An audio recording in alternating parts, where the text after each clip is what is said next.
Dear students, let us start today's class with a prayer. Direct, O God, our actions and further them by your gracious help, so that every prayer, word and work of ours may begin always from you and be through you happily entered. Amen. Seat of wisdom, pray for us. Don Bosco, pray for us.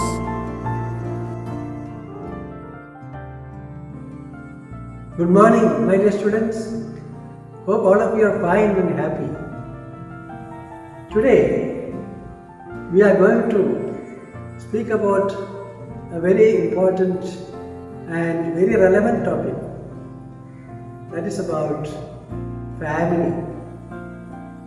We are all born in a family, raised in a family, and what we are and what we have is because of our family.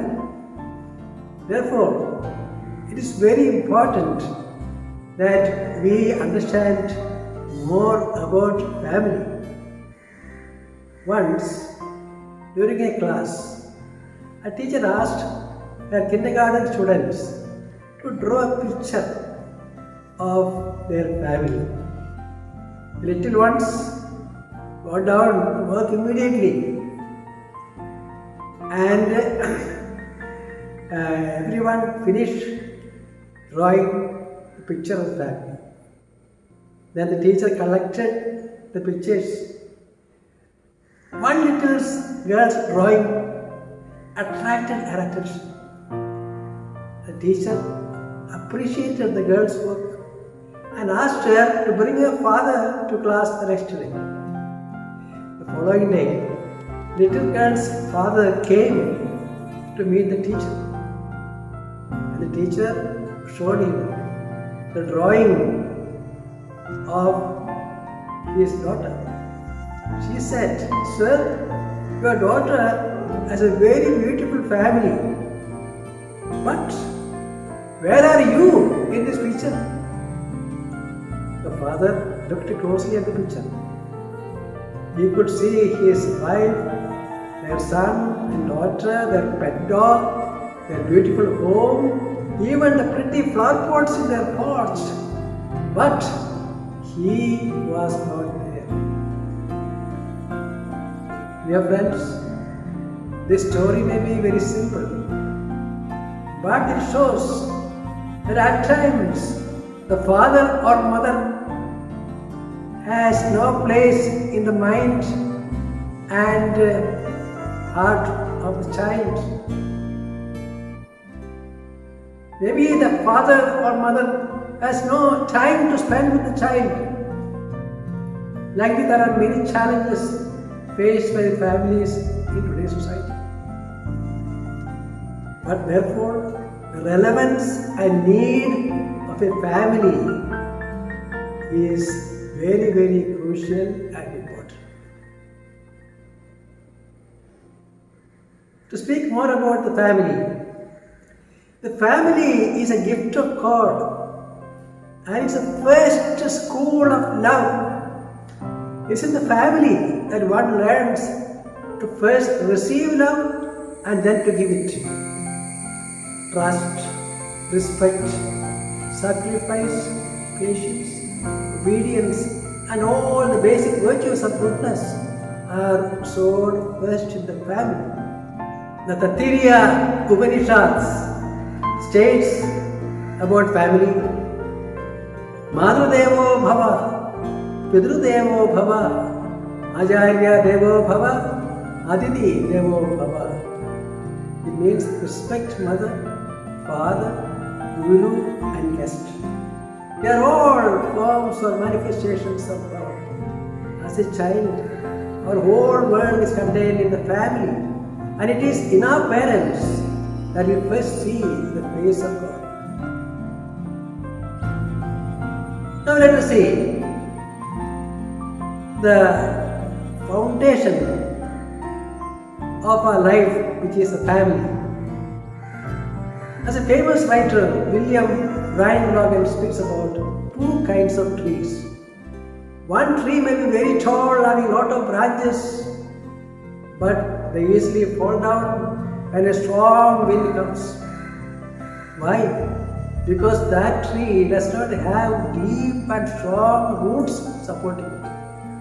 But another tree may not fall even when big storm comes along. Why? Because its roots are deep and they spread far and wide, though very slowly.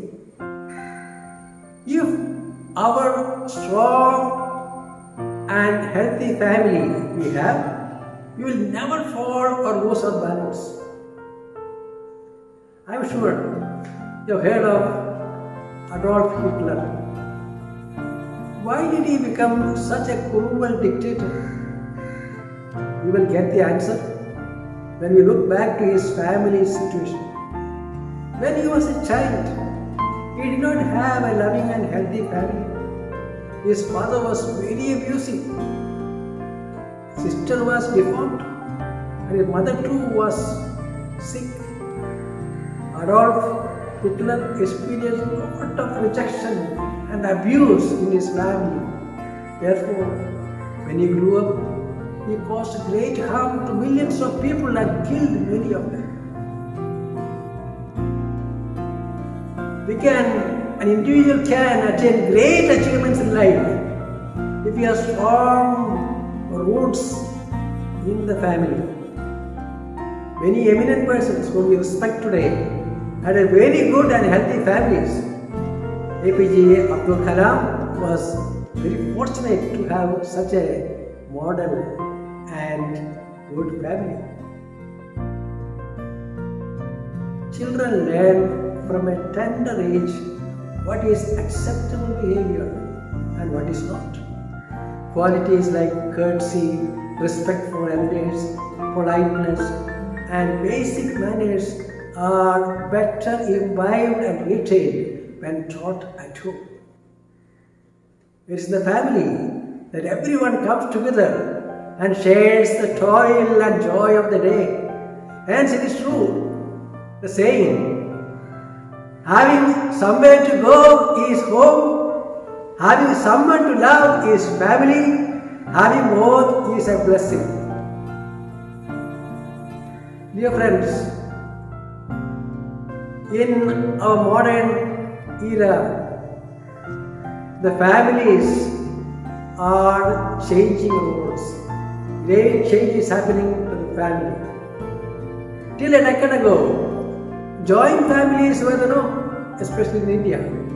But today, families have shrunk with the family consisting of just the husband, wife, and one or two children. The change in structure has led to the shifting of roles in the family. Most of the time, the parents and the children have to do so many tasks to ensure that things run smoothly. Again, the role of technology in day-to-day life has also changed considerably.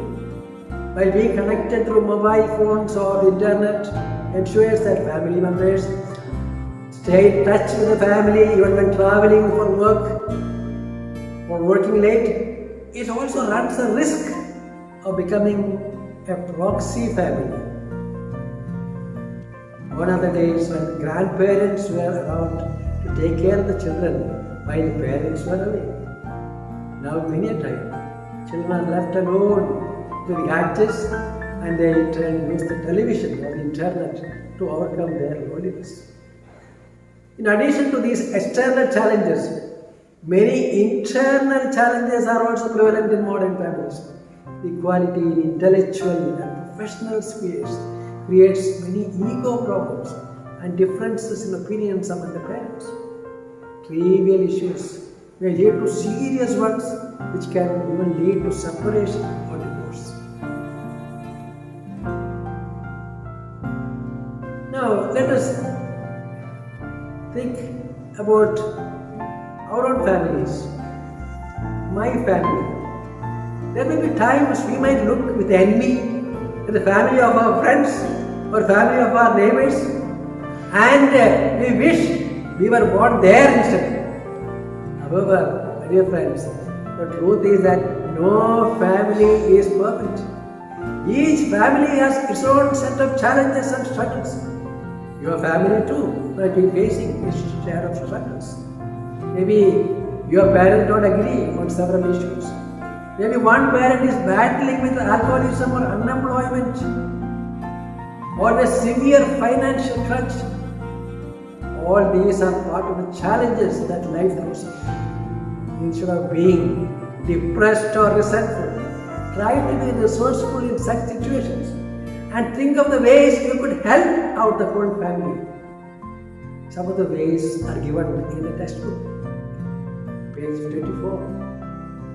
And I would like that you don't limit yourselves to those few points, but try to suggest more creative ways from your part how to make a family really happy and strong. And that is the final question that you are requested to answer. Some of the points are mentioned here. After that, you can also answer the questions regarding how to make our family strong and healthy. An atmosphere of love is essential for a healthy functioning family. This cannot happen automatically. It requires conscious decision and conscious effort by each family member. First of all, we need to rework our priorities. We need to bring our responsibilities to our family first. Pope Francis always motivates families to use 3 magical words in their communications. Which are the 3 magical words? 1, please. 2, sorry. And then, thank you. He says that these 3 words can enhance the relationships in the family in a much positive way. We are familiar with the saying, a family that prays together stays together. Families, when they pray together, they are in constant touch with God. And God will help the family members to live in unity and love. APJ Abdul Kalam, the former President of India, had once shared one of his childhood stories.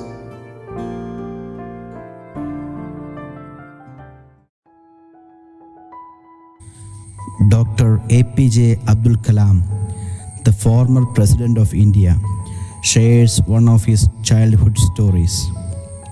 One night, when Kalam's mother cooked dinner after a long day's hard work, some of the rotis got burned. She placed it in front of Kalam's father, and without any hesitation, his father ate it. Later, Kalam heard his mother apologizing to his father for the burned roti, and he heard his father telling her, "Don't worry, I love burned roti." Later that night, when Kalam went to say good night to his father, he asked him if he really liked his roti burned. His father replied, "You know, son, life is full of imperfect things and imperfect people, and a burned roti never hurt anyone, but harsh words do." Kalam concluded by saying, "What I have learned over the years is to accept each other's faults and choose to celebrate relationships, because life is too short to wake up with regrets." In our life, when these words of Kalam become our family motto, to accept each other's faults and choose to celebrate relationships, we can overcome any challenges in our family life.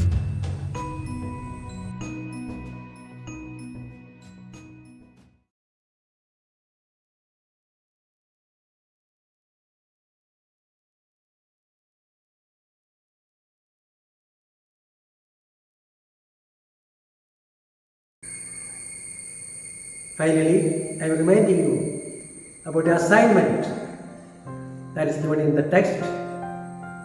There are 4 questions given. The answer will be an indication of your role and commitment to your family. Please continue to reflect on your family, and we shall discuss more about it in the class tomorrow. Take care and God bless you. Thank you.